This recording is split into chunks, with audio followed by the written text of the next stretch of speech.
Hello, everybody, and welcome to the Grill Nation Show. I'm your host, Jason Grill. Thanks for joining us today. As always, if you're listening to us on the podcast, we're on Apple, Stitcher. You can also watch us on YouTube, which we're going to be on here later today at Grill Nation Show with Jason Grill. As always, connect with me on Twitter at Jason Grill, at Grill Nation Show. Also on Facebook, Instagram, and LinkedIn at Jason Grill.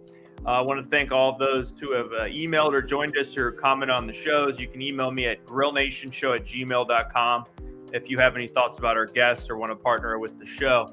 Very excited to welcome back on today's show a great organization, a great partner of the Grill Nation Show, Landmark National Bank, and Jason Carter Solomon, who's the Senior Vice President at Landmark National Bank. Their website is banklandmark.com. Jason, how are you today, my friend? Very good, sir. How are you? I'm doing fine, man. Good. Just hanging in there. I can't believe we're in mid-July, late July now. So, Summer's cooking for sure. You always, whenever you come on the show, whenever we get you, we're excited. One, because you always have great news to share and updates. But two, you always bring on great guests. And today we're going to have a fascinating guest on the show who we're going to talk a lot about his background, but also talk about some really exciting projects that he's worked on, as well as kind of what he sees on the pike as far as some different areas in Kansas City and development. But I want to start with you first. What is going on at Landmark National Bank? And I know you all had some kind of exciting news to report here recently. Yeah, for those that I'm sure are enticed by the banking landscape in our city, and as titillating as the banking landscape and news around that is, some may or may not know we recently acquired Freedom Bank. We haven't closed on that transaction yet, but we will do so, I believe, at the beginning of the year. And I'll leave the more detailed talking points to the upper brass, but suffice to say it's a great partnership with a like-minded organization that's both consumer and commercially oriented here in Kansas City, and it gives us another quiver in our toolbox here to take care of entrepreneurs and business owners in Kansas City. So it'll be a good fit. We're looking forward to it. That's exciting, man. Congratulations. And then also I would announce that we have a event that we're co-sponsoring with MetroWire here this week, actually Thursday, I believe at 4:00 at area in Overland Park, the mixed use panel that MetroWire is putting on. And I'll be discussing mixed use real estate and approaches to development. And that'll be a great panel with folks like Chad Stafford and some other folks that are really talented here in Kansas City with regards. You will be on the panel, or you be moderating the panel? I will be on the panel. Oh, wow. And that's at what time again? It's at 4:00 on Thursday. Okay. Yeah, at the Hesperia campus. Mixed use projects. That'll be interesting. Which is very pertinent to today's guest, actually. Yes, it is. Give us just a couple quick, as you said, titillating things about we could talk about. Or you're going to, preview maybe some of the things you're excited about with mixed use? I think mixed use is one of these things that's been in the lexicon for, probably 30 years or so. It's interesting. There are various, I think, markets where it's more successful than others. And I think Kansas City has adapted. I think Kansas City is probably an originator of it. If you look at the famous and world famous Country Club Plaza, mixing retail and office uses to a great degree of success, historically and currently.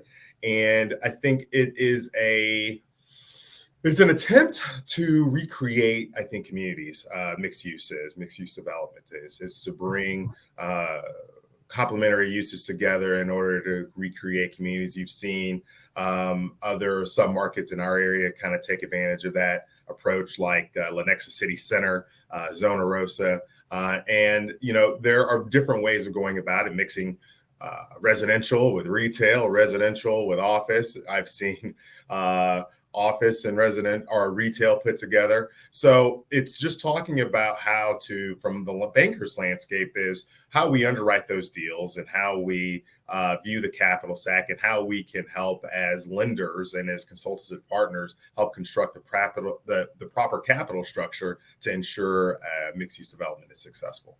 It's going to be awesome, man. That's very cool. I'm excited to talk to our guest today. Let's preview our show.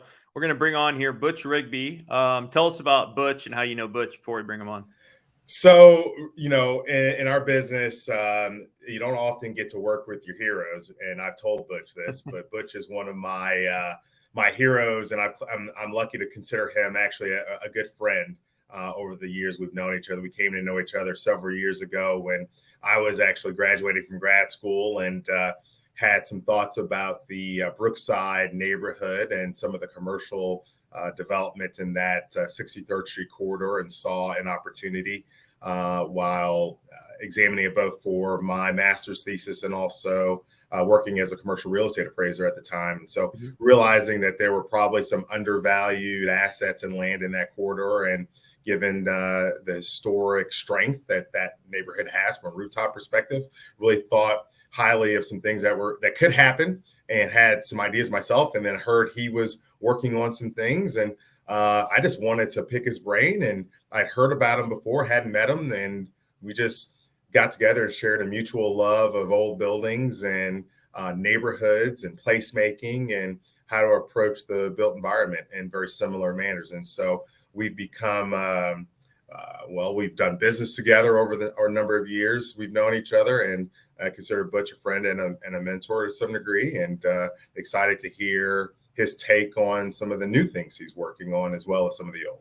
That's awesome. Very excited. Let's bring him on now. Give me a second here. Bring on Butch Rigby. How you doing, Butch? Good. Good morning. How are you? Good. Well, it's great to have you on the show, and obviously a lot of things that we're going to talk about with you today.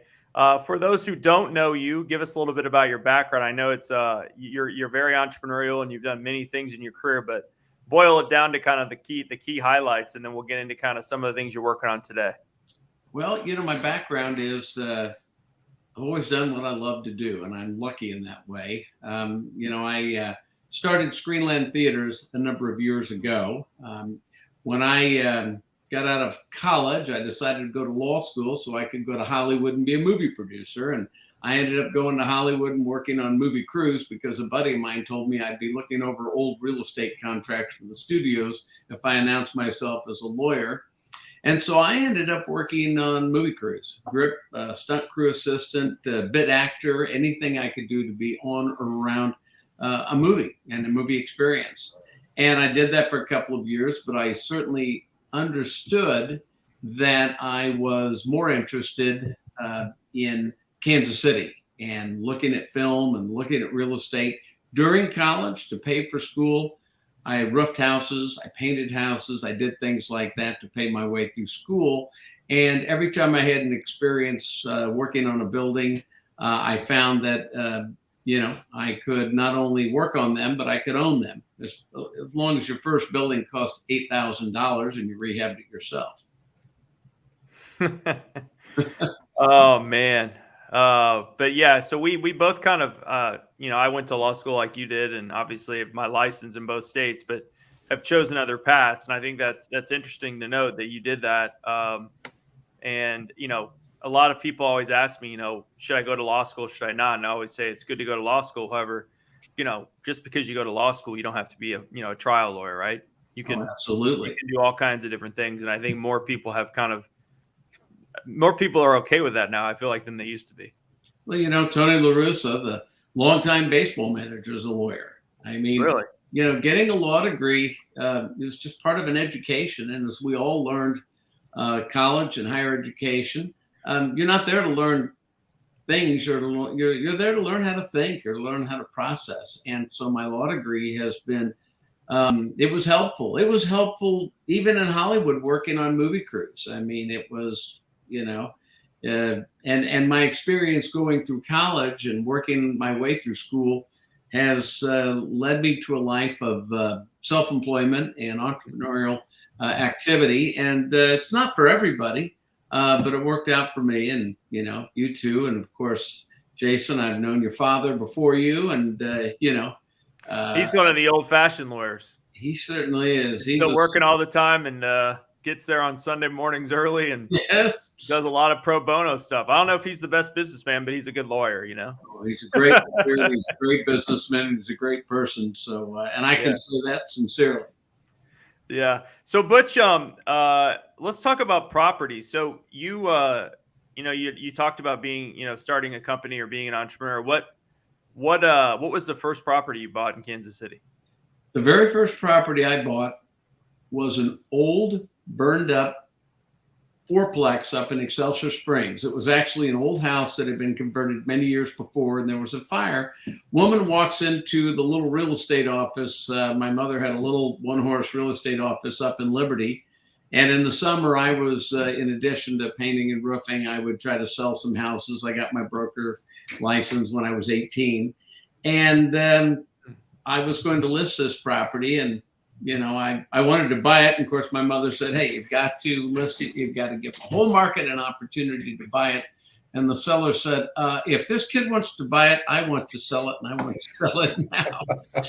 And so I bought it, and I went up to Excelsior, and I literally gutted the burned up kitchen that had burned, and I redid the whole thing all summer long, and I rented it. And, it wasn't the most profitable building you're ever going to own, but it really was boot camp for real estate. I mean, I had to deal with everything you can imagine, including a jealous guy throwing a refrigerator out the second floor window because he thought some guy on the first floor bought it for his girlfriend on the second floor, when indeed I bought the refrigerator. So, how old were you at this point, Butch? You're doing? I was 20 years old. Oh my gosh. Yeah, I think I turned 21 when I was rehabbing it. Oh my gosh. So after all that stuff happened, you still wanted to start a business and do real estate, huh? Well, it by the time I realized how much of a pain it was, I was fully vested. During that next summer, my college roommate and I, who were painting and roofing together, found out we could buy small houses for $1,500 and $3,500, and bought them at tax sales and over kind of in Midtown Kansas City. And we did that for quite a while. And what I ended up doing was I did that long enough to get out to Hollywood. I practiced just a little bit of law for a couple of years, made enough money. Then I literally went out to Hollywood, and I slept on a couch, and I worked movie crews for a year and a half, 2 years, and had a great time. And, by the time I got back, I decided, well, I like Kansas City. We started the Film Society. We started Thank You, Walt. We just started all the things in the film world that we could. And at the same time, I decided instead of, residential, I could buy an old movie theater headquarters down at 18th and Wyandotte, and it had a little bitty screening room. And so I was able to combine my love of the real estate, the architecture, and the movies all in one building at the old Commonwealth Theaters building at 215 West 18th Street. And really didn't look back, never wanted to do residential again, and eventually sold the 6 or 7 houses I had, and started with that first commercial building 28 years ago. Wow, was that long? So you're talking about the Screenland and the Crossroads kind of area, correct? I even before Screenland, this was the Commonwealth Theaters building, and what I ended up doing was renting to 18 different lawyers to have single offices. So I sort of combined the law, the movies, and the real estate all in one. And I don't know if I'm the smartest guy to rent 18 lawyers, the dumbest guy to rent 18 lawyers, but we created a great little community. And to this day, you kind of were doing the co-working thing before it was a thing. Yeah. No, we did co-working. We provided a secretary up front. We had a law library back when they were on paper. We had a big copy machine, and it worked out well. And it was a model I still use to this day, interspersed in many of my properties. What? So you said that was about 28 years ago? 1994. I bought my first building down there. Okay. Wow. And I'm trying to remember the Crossroads, but you said the Crossroads, right? It wasn't really called the Crossroads when I was down there. I was attracted to a little small area called Film Row, where all the film studios had a distribution point in Kansas City for the Midwest. Warner Brothers, MGM, all of them had a building in this small area around 18th and Wyandotte, all masonry buildings, lots of very flammable film in those days coming through. And they had to have a way to ship and distribute large, giant reels of film that would be shown for, in the movie theaters. So there had to be a physical way to bring that film in, inspect that film, get that film out. So in addition to 20th Century Fox, Disney, Warner Brothers, MGM, all the studios, AMC theaters and Commonwealth theaters were also based within that 2-block area. Back then, they were Durwood theaters. And Commonwealth at one point was the 3rd largest theater chain in America. And it's now been absorbed many times over. It's part of Regal now. Mm-hmm. Wow, that's interesting. So you did that, and then when did the Screenland, not the one up north, but the Screenland and the Crossroads kind of vicinity area start?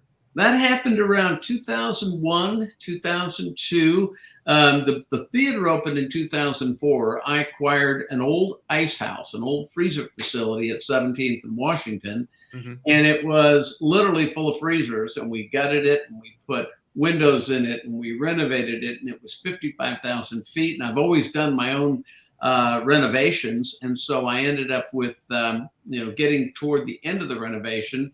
And I had told my banker at the time, a guy I went to law school with over at Security Bank, Wade Kindiger, hey, Wade, I said, now comes to the part, that makes the magic about this building. And much like the Commonwealth Theaters building, where I had a small screening room in there, and I used that movie theme for the building, I wanted to build in the garage a single screen movie theater that would bring in films that even the Tivoli and the Fine Arts were not playing, would bring in very small, obscure films. We were the first to do the Oscar-nominated short films. We brought in filmmakers. We've played films that other people wouldn't play. And he understood the vision. He understood that giving your building a personality and something to drive it, giving it some sizzle was important. And so we ended up building the theater inside of the old garage area. It was 150 seats. I got the name Screenland because I was supposed to buy a building that was the home of the Screenland Cafe, many years before. And my good friend ended up buying that building, and the two of us were sort of in competition. And I knew he wouldn't really have anything to do with the name Screenland, so I talked to the former owners of the cafe, and they gave it their blessing. Well, I ended up trademarking the name. And Screenland Theater was born in 2004, April 2004. And we opened with a film about a camel called The Big Animal. And, it still goes today. We were in Crown Center and over in KCK, developing an old historic theater there, and eventually in North Kansas City.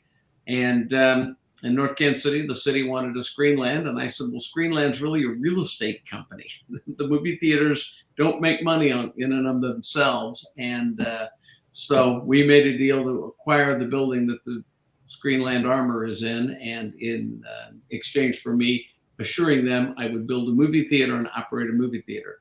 And now we have 4 screens, and it's pretty self-sustaining. And I have a terrific couple of young guys that have been running it, the movie theater side, for about 10 years while I continue the Screenland Real Estate Service Company. Interesting. Yeah, I don't think many people would know that unless they're in the real estate world. Obviously we're going to get to Brookside and your company and Screenland Real Estate Services, but I think most people around Kansas City know you kind of for what you did for film and the movie industry here, and kind of highlighting some of the historic stuff that most Kansas Citians have no idea about in our area. Yeah, we were very lucky. We, as I got here and we opened that first building, we started the Film Society of Greater Kansas City. We started Thank You Walt Disney. We started Film Fest Kansas City, and we really had an opportunity within that community, and I was surrounded by a lot of good people. John Shipp was probably one of the most influential on me, and he and I ended up running Screenland when we were approached to go to the Crown Center. It was the Hall family used to like to go to our theater. And, he has always, we ran a theater for Dick Durwood, whose brother The late Stander was really the head of AMC Theaters for many years. And Dick, on his own right, had a marvelous theater chain all across the country. And so he still had a theater in St. Joe, so we ran it up there. But, I was very fortunate that I could meld the two things that drove me and gave me passion. Old buildings and architecture. Well, really three things: old buildings, architecture, Kansas City, and the movies. And so, some days I'm spinning the movie theater hat, some days I'm spinning the real estate hat, and some days it's just that great Kansas City hat. And, every day I'm excited to get up and go to work. I have to say it's, these days I'm excited about Kansas City specifically. I'm excited about Troost, Paseo, Prospect. I'm excited to start having all of our community involved and in ownership of our community. Jason, let's start there then. Butch Rigby. Butch, I didn't really know how to introduce you because Brookside East, and then you have obviously your Screenland Real Estate Services. You have the movie Screenland. But let's start there then, maybe with kind of some of the projects you're excited about. Maybe we should start with Brookside East, because that was kind of the one that I kind of, besides the stuff you did with Screenland and the Crossroads and some of the properties you know there, that's kind of the area in Kansas City that I think has really grown in the very recent past. But tell us about that and what we're talking about when we're talking about Brookside East. Yeah, when we're talking about Brookside East, we're generally talking about an area from about 63rd and Oak Street over toward Troost, maybe a little beyond. And in college, I lived at 6328 McGee, just a block west of there, in a house with four other guys, and including my roommate, Paul, who I ended up painting and roofing with, and who to this day is still the electrician for all our properties. So I was familiar with that. And back in the old days, when I say the old days, I mean the late 70s, the early 80s, they were doctors' buildings. They were a lot of doctors from Menora Medical Center, which happened to be located over by UMKC at the time. There was a Winchell's, there was a Dairy Queen. It was a nondescript, mostly office buildings, mostly medical offices. There was a small little building at 634 East 63rd that was an A-frame, that was a little bank called the University Bank, and they had another office in Old Brookside. And I remember in college, I knew the son of the president of the bank, and I thought, man, he must be the richest guy I've ever known in my life. I had no idea. And, as a banker, I'm telling you that's not true. Yeah. No, I'll tell you, now that I own the building, the safe is only about up to my knees, so it can't be that. He could have been that rich, but no, it was amazing. So, a few years ago, like 2014, a friend of mine named Byron Pendleton approached me, and Byron ran Art Lithograph, and Art Lithograph was next door to my first building down in the Crossroads, or before it was the Crossroads. And Byron had been there even longer. And Byron ran these companies, and he was basically in charge of renting real estate. And by this, by the mid to late 90s, I owned a few buildings around the Crossroads, and Byron's company would rent them from me. And Byron, I knew, was involved in developing real estate himself, in addition to his job running this company. And, but he was always the one that would come in and do the build out in our space, and I'd work with him. So about 2014, Byron called me to lunch one day and said, we ought to do a building together, and I thought, Byron's like me. He's very pragmatic. He's very honest. He likes to work on the real estate hands in. And so I said, I would consider that. I've never really had partners other than maybe a group I developed Westport Junior High with, but on an ongoing basis. And it certainly became a case where 1 + 1 = 3. But Byron, wanted to go look at something in the Northeast that I'd already looked at. And I said, there's a little 2-building package, an A-frame building and an old kind of everybody thinks it's a theater and everybody wants it to be a Screenland theater, and it won't work for that. But we should look at it at 624, 634 East 63rd. Okay, 63rd and Cherry.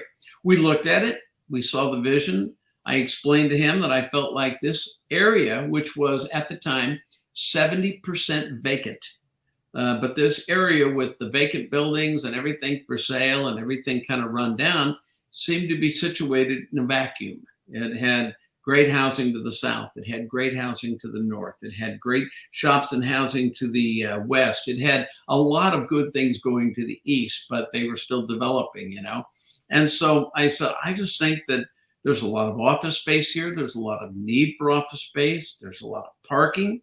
So we looked across the street at the corner of 63rd and Holmes and saw the vacant 633 63rd. And then we saw the mostly vacant building on stilts, 601 East 63rd, with its tiny little doctor's office windows. And we ended up making simultaneous deals to buy all 4 buildings on 3 different transactions within a month of each other. And we felt we could get some good synergy going there and some critical mass. So we made those deals, and we went to one of our bankers, and the banker we've been using a lot, and his bank became a little bit shy about doing that deal. They were worried. Some of my real estate, very, very people I respect very much, some of my real estate colleagues were like, I don't know, Butch, that area, you might get $12 a foot full service. I go, well, I better do better than that, because I'm going to invest a lot of money, and I'm going to, we're going to change it. And I kept going forward, and we ended up working with the bank that had a bank that had approached me before, back then, Missouri Bank, Grant Burcham, and Grant worked with us, and we bought those buildings.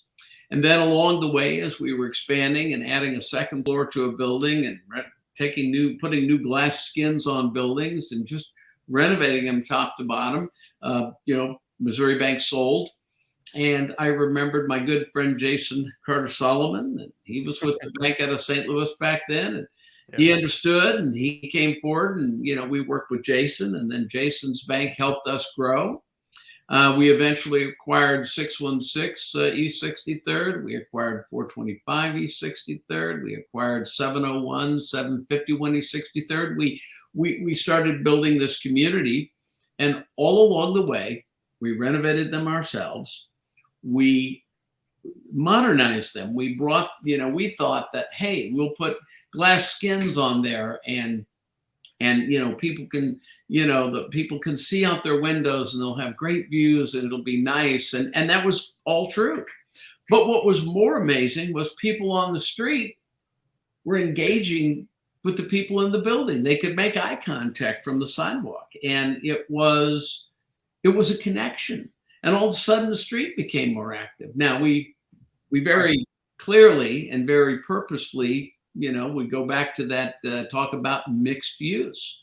I knew that if I'm going to have a lot of people working on 63rd Street, they need to walk out the doors and get coffee. And, I met Robin Krause, who had started the filling station chain, and she started her unbakery on 63rd in the little A-frame. Yeah, coffee and juice and baked goods. We met different restaurateurs. We had Plate Restaurant wanted to be in there, and they had a small location that had burned earlier, and Christian Joseph, and we put them in there. And Charles Diabling, who took his Brookside Poultry, which is now Brady and Fox Irish Food. But we understood, you got to have a reason to come to your building and maybe go downstairs and get lunch or get coffee. We worked with the neighbors. We were just equally excited to watch other investors come in. And I have to say, the Stevie family was out front with the Heirloom Bakery, and the Sabates family was right out there with the their eye center and the Brookside Wines and the Flying Horse Tavern. And then, we had the Colonel, who took the old Blockbuster building and made it vibrant. So definitely a team effort. And there are more building owners up and down the street. We probably at one time had about maybe 75% of the office space there, which was good. It gave us some synergy.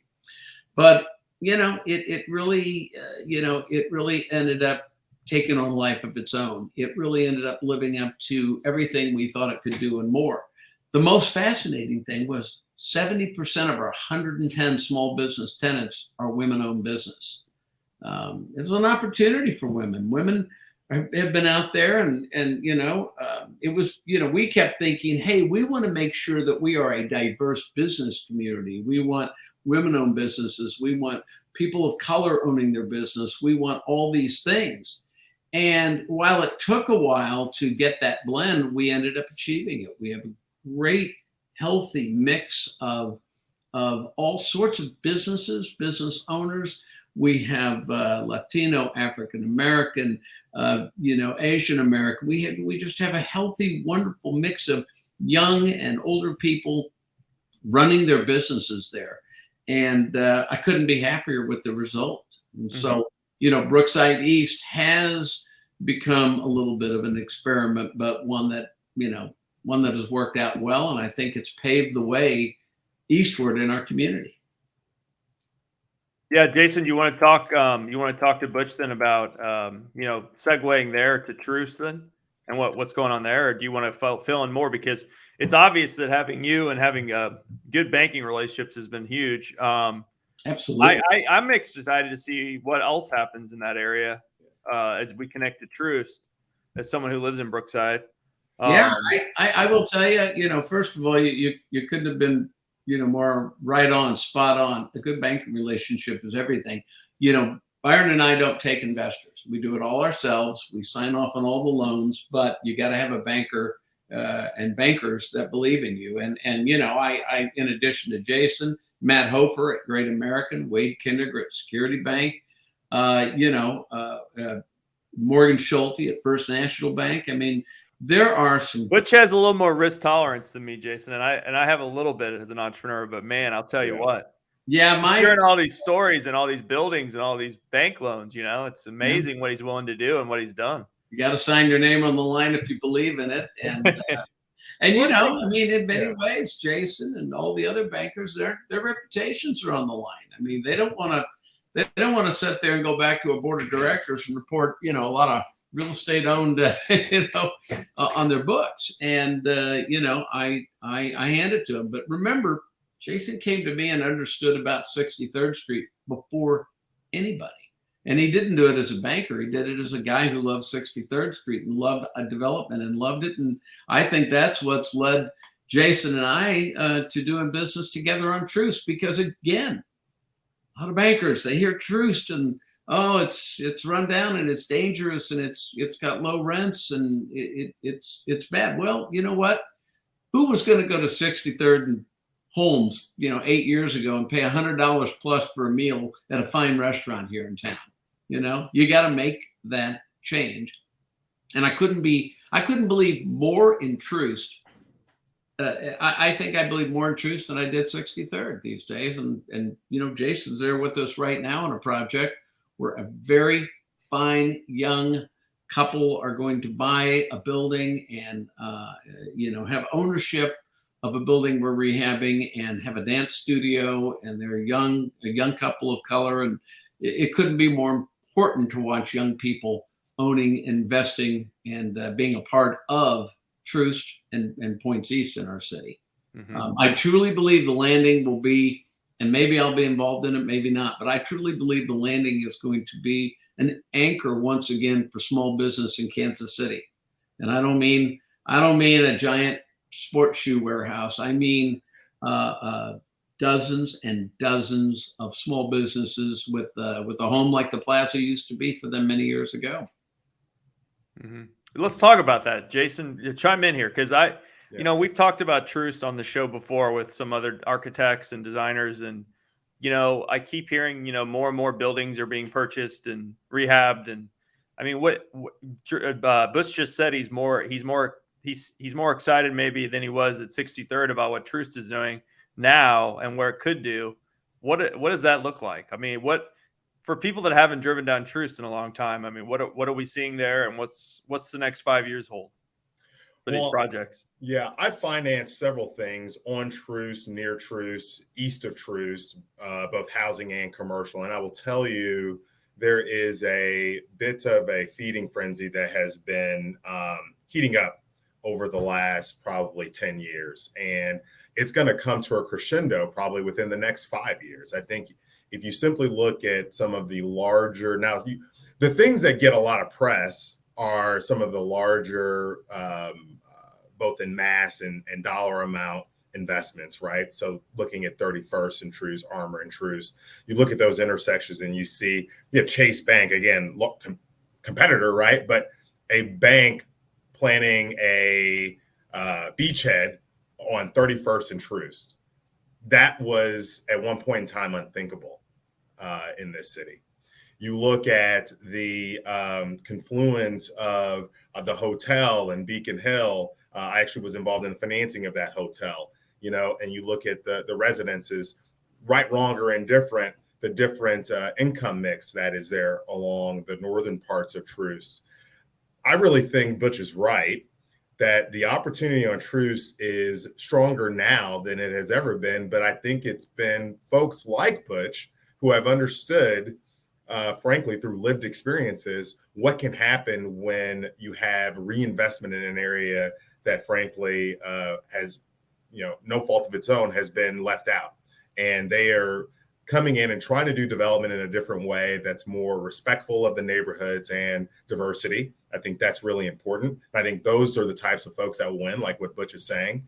And then also, frankly, you have just changing attitudes in our city around what Troost means. And I think that cannot be understated or underplayed. I think in the common psychology, public psychology of people, Troost is not the harbinger of danger that it once was thought of. And I think that has to do with changing attitudes. And that's for the better. And I think it's for the better of our city. So that will break down this border wall that's existed and allow investment to go further east. And I think it's critical as a statement on how we decide equity in our city with respect to real estate and development. And almost not just sticks and bricks, but community development. I think you need to allow more innovative folks like Butch, the younger generations that are people of color and women, to also get involved and engage in this game. And frankly, one of the reasons why I love Butch is because he inspires so many of those folks. Without a Butch Rigby showing what can be done at a 63rd Street and Holmes, people would not take the chances that they have in other parts of Troost. So the things are related. Right? Because I remember, I'm not a native Kansas Citian, but I do remember early on in the mid-aughts speaking with people. I live in Brookside now. I didn't at the time, but I live in Brookside now.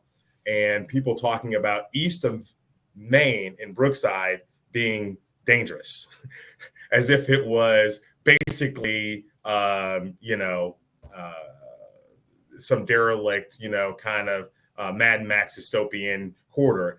And I just remember thinking, like, how could you even relate that or connect those two things? But Butch obviously had a vision for the area and relied on his tenacity and his wherewithal to curate space to create something really special. And those are the type of opportunities that I think exist along Troost and other commercial corridors as we travel throughout the city, especially east. Mm-hmm. Well said. Well, I have to compliment, it's not just Byron and I. There's a lot of different developers. Jason Swords and his Sunflower Group, John Hoffman and Lance Carlton, in their group. These are people who have not shied away. John and Lance built an apartment complex at 64th and the Paseo, and everybody said, "You're never going to get market rate housing there." And they said, "Yes, we will." And guess what? It's filling up. We're buying a couple of buildings at 65th and Troost, we're looking at things, around. And, we all have to believe that, you can't just live with quite frankly, my generation and older has a different perception of Troost than young people. Young people, they don't look at it as a black and white or a dividing line. They just look at it as kind of cool and hip. I mean, one of the very first things we understood about, Brookside East was, I was like, oh, I don't know if we should call it Brookside East because people are going to get, have all these preconceptions and think it's dangerous and this. But what we found was everybody thought it was cool and hip. They want to go east. They want to be part of the community.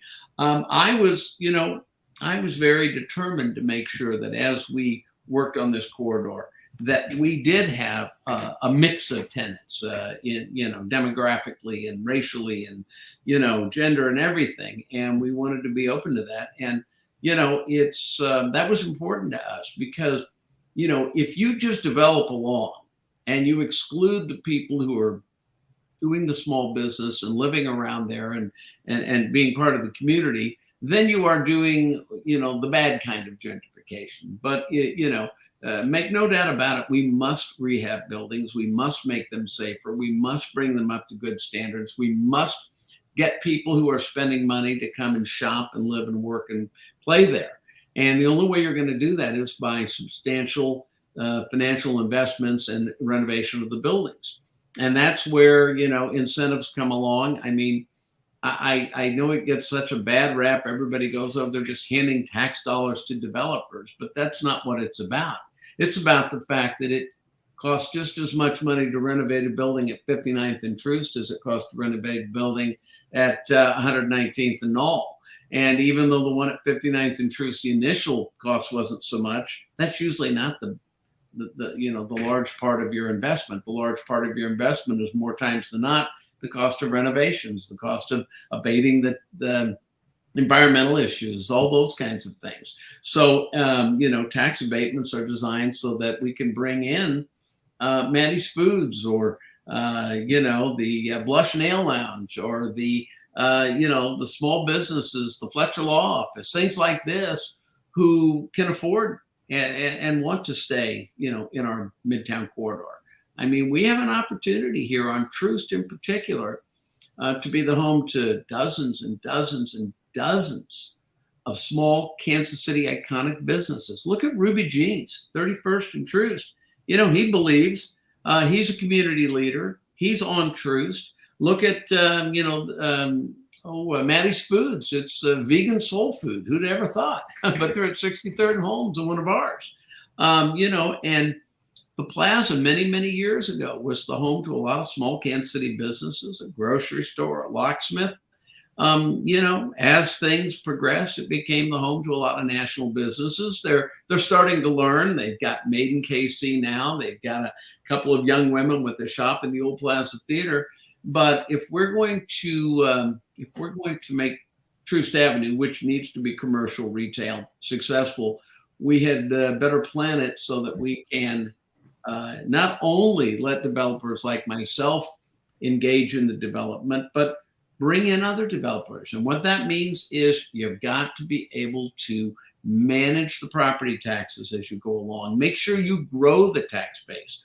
We grew the tax base along 63rd with our PIA district. We contribute $500,000 more in property tax now, near $1 million more in sales taxes over the next few years for both the city and the county, the library, the schools. It's all tax planning and management. However, a small, young restaurateur should be able to walk through, renovate their building, own their building, and take advantage of some of those tax tools just like anybody else. And so I think we have a lot of work in the future to do on Troost to make sure that it gets developed in a way that it's inclusive. I want customers coming from east of Troost, and I want customers coming from west of Troost, and I want people mentoring small businesses. That's where, Byron and I, when we had this young woman coming into the building that Jason and Byron and I are working on together, we're going to bring her in, we're going to lease it for a while, and we're going to try to give her the opportunity maybe to buy her building. And, but she's got to be mentored, as do many young people who are now entering the business world. It's a different world. Women, people of color had been excluded from the entrepreneurial opportunities for many years. And so maybe they don't come from 2-3 generations of family members who've been entrepreneurs. Maybe they're the first ones, my late mother was forced to be an entrepreneur. She was a widow at 38 years old and had 4 young kids to raise. But she taught us. She taught us how to do it. Not every single young person has had that. That's why I feel like mentorship is so important. That's why I almost always will take a coffee with somebody who wants to learn about business or just meet and talk and learn. I think that's going to be the key to the success. That's a great thing to note too. I'm excited about all these projects, and I'm hoping that Troost, continues to expand, and we'll we'll see some of the work you all have been doing come to fruition here very soon. Real briefly, just touch on Midtown real quick, and then we're going to go to some other questions before we close out. Butch and Jason, I know that, obviously the streetcar is extended. We're seeing a lot more multifamily. We're seeing more commercial. We're seeing more redevelopment. We're seeing historic buildings potentially being redeveloped. We're seeing people leave because they're not getting incentives. We're seeing all kinds of different things. Where do we stand with that area as far as Kansas City is concerned? Well, my opinion is it's the new Crossroads. I own 2 buildings over there. We have a building right behind Costco, the old Luzier Cosmetics building, home to Billy's Grocery, which is another Robin County. Oh, is that one of your buildings, Butch? That's one of our buildings. And I go there a lot. and land, and we have KC Wilco and TJ Strategies. We just have a lot of great tenants there, and that has been a stunningly successful location for us. Billy's Grocery, of course, you have to hand it to Robin Kraus and her husband Danny. She is just an amazing businesswoman. Her Billy's Grocery is something that I think you'll see all over the city in short order.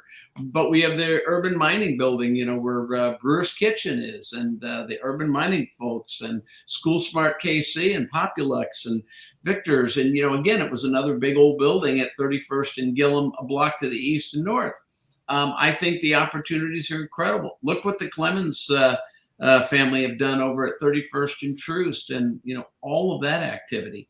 So I think that, and I think the streetcar coming up Main Street is powerful. I think it's going to be a connector. I'm sure, Jason, you have some very strong opinions. You've been in that area. Yeah, I've financed quite a bit in the Midtown corridor as well. And I will tell you, all of those things that Butch mentioned, I think Midtown is maybe one of the next crossroads. And I think the difference is that the residential has led before the commercial. And I think that bodes well for commercial development within the corridors. And I think that's the final kind of capstone. And again, we hope that these things are done in a way that preserves neighborhood character. And I'm glad to see more buildings being saved than torn down. Butch, I don't know if you remember when we first sat down and talked about Brookside, I was coming at it at that point in time from a very quantitative and now analytical position of the cost of the dirt versus the cost of the buildings. And if you aggregate it, the cost that you're selling the building at over the square footage of the dirt, it was a prime assemblage opportunity. And you're like, whoa, you don't need to tear down those buildings. Those buildings are perfectly fine. And so I have adapted that mentality too, because I believe the greenest building that exists is the one that's already there. Right. So you couldn't be more right. And you're right. There's so much good stock.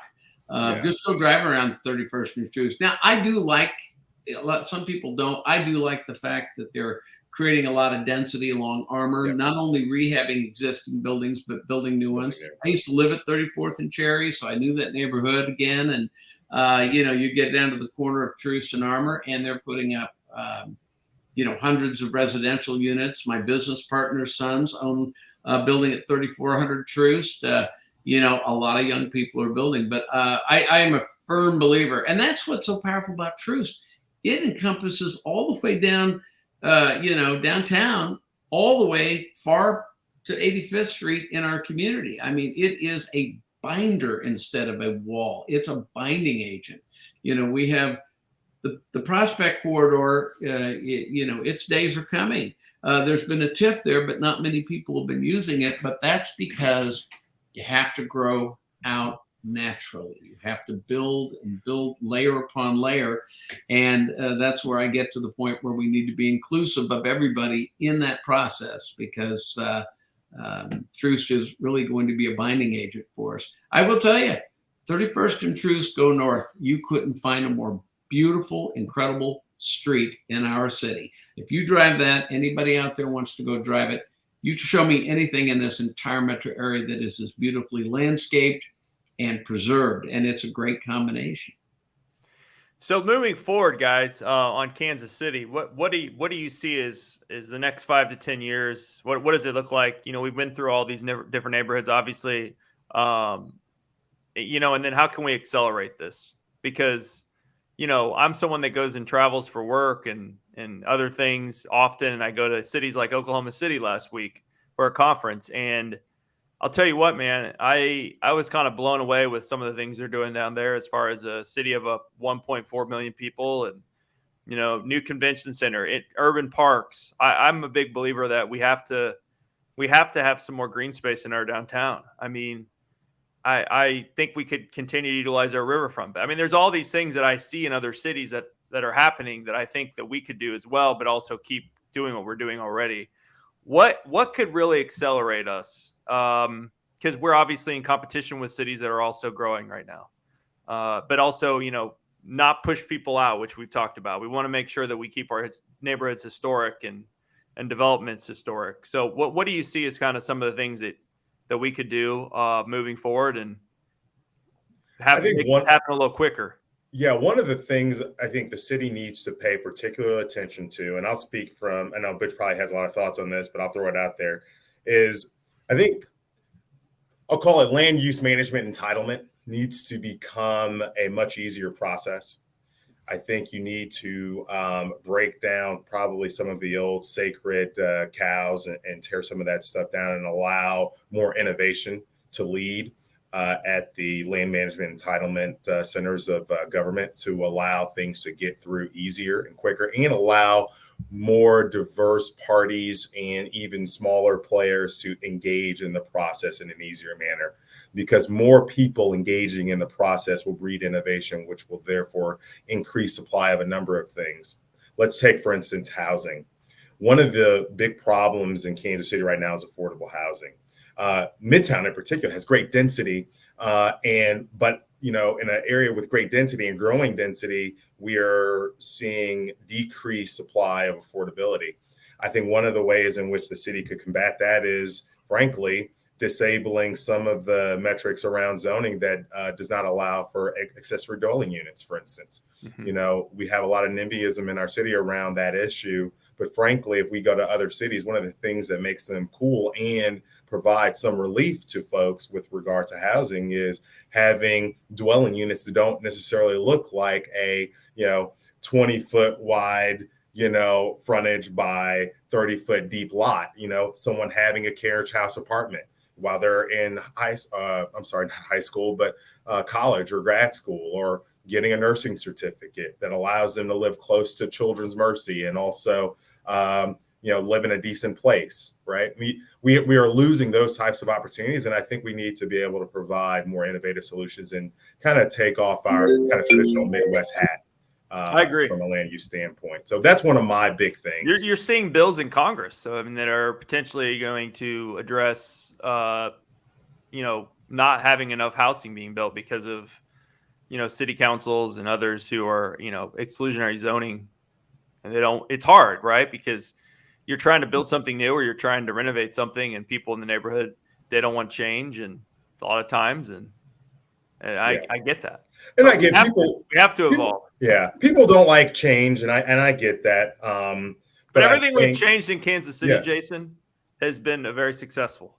Yeah. We have the arena, we have the downtown, what Butch is doing, what you're doing, the airport's opening. I mean, it's leading to all these opportunities that we wouldn't have had we not accepted some change. And I think exclusionary zoning does another thing, and I feel bad for some of the buildings that have been lost. It might sound weird to say that, but frankly, we talk about mixed use. It's confluence of uses. It doesn't necessarily have to be uses on top of uses, right? When we're talking about density and these things, some of the great neighborhoods in Kansas City, like Midtown, are great because they have uses that coexist together.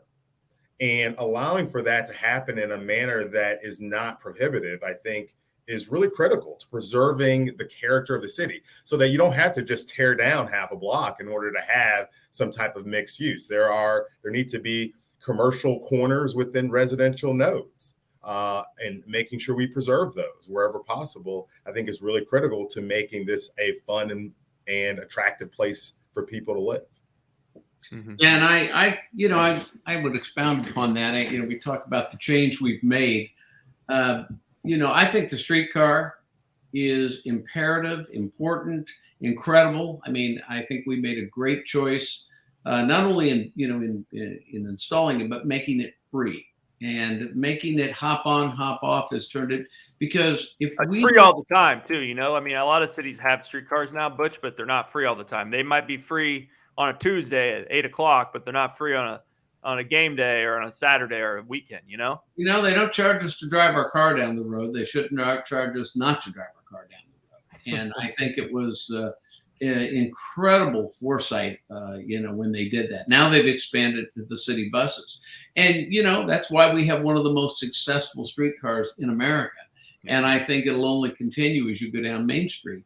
I think I couldn't agree more with Jason on the notion of, the zoning and trying to make it a little easier and a little more approachable for everybody.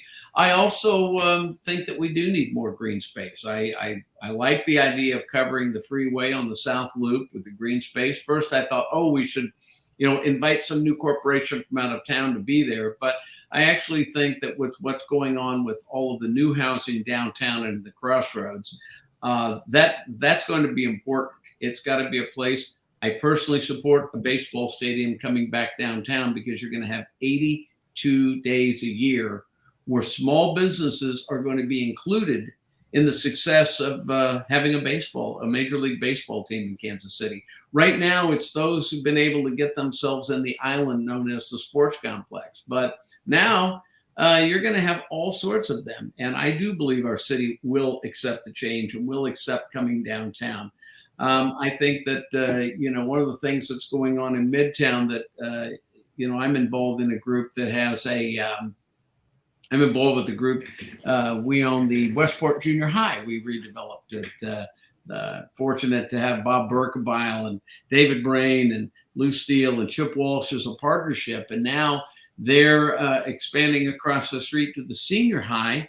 And the entire area is going to be incorporating the park around it and the green space that we have, including the old football fields and things like this. I mean, we realize that having urban oases like this are the only way you're going to develop and continue to develop. So, our city was founded on one of the greatest park systems in America, the Kessler system, the boulevards. We have the skeleton and the blueprint all over our city, the Paseo and, all the boulevards east and west in this city should be the map for us to develop around. We should honor and respect those boulevards and parkways and parks and make them a living, breathing part of a larger development plan in the future, both east and west. Mm-hmm. Man, I got so many questions I could go through right now. I mean, Butch, we might have to have you on again because I could talk for hours about this stuff with you and Jason. Let's just get a couple tidbits from you about kind of some of your best advice. I think that's important as someone who's been in business. Man, I didn't even get to talk to you about your Hollywood experiences. I was going to try to pull a few of those out of you, some of your memories, but we'll leave those for another day. What advice would you give those who want to start a business, get in real estate? You said you like to mentor and have coffees with folks. What's your best advice? Well, my best advice is, do projects that impassion you. I mean, find a building or buildings or development that really excites you. Real estate is not a commodity. I mean, I remember being down in Florida on vacation with a buddy of mine, and I saw some guys playing tennis, and they were bragging about how all they did was play tennis because their strip centers paid for themselves. They didn't have to be involved. Now, years later, none of those guys own any strip centers, and they can't play tennis because they lost all their money. You need to be involved in your building. You need to understand the importance of your building. And you I think most importantly, remember your tenants are your customers. Your customers. If your tenants don't feel like you are concerned about them, then you will not have a success in real estate. We want our tenants to feel like they love coming to work, and they want them to feel like their landlord respects them as a customer, and their landlord wants them to have a great experience. I mean, I can't say every single tenant I have is always happy 100% of the time, especially in weather like this if the air conditioning shouldn't happen to work. but they know I'm there and they know I'm on site and they know I'm interacting with them. And so it's very important to me to be an engaged real estate investor. And so I tell everybody, hey, if you want to get in, I did it. And, I was painting and roofing houses. I mean, you might have to start small. And the way I do it is different than other people, but I have never, ever forgotten to keep a personal relationship with my customers, just exactly like the bankers do with us. And we don't borrow from a bank, we borrow from a banker. I was able to name quickly all the people like Jason who are involved with the banks that I work with, because there's a face attached to it. So my tenants, they know Butch Rigby and they know they can call me. I mean, I've seen 6 tenant calls go by on my cell phone in the last hour while we were here. And they know I'll answer the phone. I mean, they know they can get a hold of me if they need to. So I'd say, personally, I'd say if you're going to own a small business and you can own your real estate, you might as well get paid twice for the fruits of your labor, That's smart. And then finally, well, we'll get to what's next for you, but if you could change one thing or do one thing about Kansas City, I know you're very bullish on everything going on now. What would it be? I know we talked a little bit about this, about accelerating our growth, but is there something, if you had your magic wand, Butch, that you could do at this moment, what would it be? What would you add? I'd like to get us off the name of that very small list of cities with high crime rates and high murder rates. I'd like to see, and I don't think it's for a lack of effort. I do think that the police are very engaged and involved. I think the mayor is. I think everybody's engaged in it. But I'd like to see us resolve that problem sooner than later. I think that we get our name in the national press too many times for something like that. But I will tell you that, from my standpoint, I wish we had put the ballpark downtown 10 years ago. But you know what? I always look forward, not backward. I don't care about water that's over the dam. I just want us to move forward. So, yeah, I think that we'll get a handle on that kind of stuff. I think the World Cup is going to be one of the great opportunities for this city. I couldn't tell you how excited I got when we got that. And I don't even play soccer. I don't even watch much of it, Yeah. My nephews love it. Everybody grew up with it. But I think that everybody I talk to who visits here or has visited here who had never been here tell me routinely, you guys don't know what you've got there. It's the most incredible city in the world. And I couldn't believe that anymore. I think that we do have a marvelous city. Like you were talking about Oklahoma City. There are people running podcasts in Oklahoma City who've been here and said, you have got to go see Kansas City. Yeah. It's really impressive. Yeah. I talked to a state rep yesterday or 2 days ago in Oklahoma about his trip he was going to do with his friends, and they were deciding between Austin and Kansas City. They went to Austin, but he's coming to Kansas City next year. The point is that people are having those conversations now between should I go with my friends, and he's in his 20s, to Kansas City or Nashville or Kansas City or Austin or Kansas City or Denver. Our city's in the conversation, and the World Cup, as you mentioned, obviously is going to be a worldwide stage. So that's something we have to knock out of the park. And then with all these developments going on, I'm just curious, it's going to be interesting to see what happens as far as the people that have been here for a long time with all the new developments you're talking about, the West Bottoms we didn't talk about, the East Bottoms, downtown, the Kansas. I mean, there's so many different neighborhoods. And how those all grow together and escalate, and what that means to infrastructure and more people moving here and our growth. It's going to be exciting to watch. I'm pretty pumped about it. Yeah, I am too. I've watched it for 25 years. I watched downtown go from a ghost town to a modern American city, and I think that I love all the new housing down there. I love the fact there are 30,000 people living downtown. It makes us vibrant, strong. Yeah, so, and I think we're just beginning. I mean, you've done so much for the last 20 to 30 years. It's kind of crazy to think about when I was a law intern at Chicardi and Bacon, and when I was late 90s, early 2000s, we'd go to Fred Piazza. I think it was the only thing to do after work. Yeah. Yeah, you're right. I remember going down there. We're turning 21. We have one bar in the whole downtown to go to. Yeah, Friday night at 18th and Wyandotte. I mean, we did a little last Friday in July thing called Christmas in July, and we were the only thing going on downtown or the Crossroads. So sometimes you gotta put everything in perspective, right? With Kansas City and just the resurgence, and it sounds like we're gonna have even more resurgence in areas that you all are working on right now on the east side. I can tell you, as someone who lives in Brookside, I go to I spend $100 at that restaurant on Brookside East. I go to Brady's. I love Brady's now. Brady Fox. Oh, it's great. I've been to Plate many times.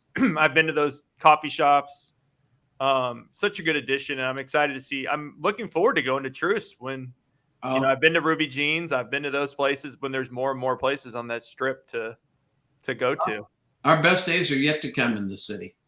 Can't wait. Well, Butch Rigby, thank you so much. Jason Carter Solomon, Landmark National Bank, banklandmark.com. Great conversation today. Just so many great topics. And Butch, obviously, you're such a good, spokesperson for all Kansas City and all the work you're doing in real estate. It's exciting to see, and I'm glad that we learned more about some of the projects that are going on right now. And I'm excited to follow them. And Jason, congrats on all your success as well, my friend, in working on these projects. Thank you both for having me here today.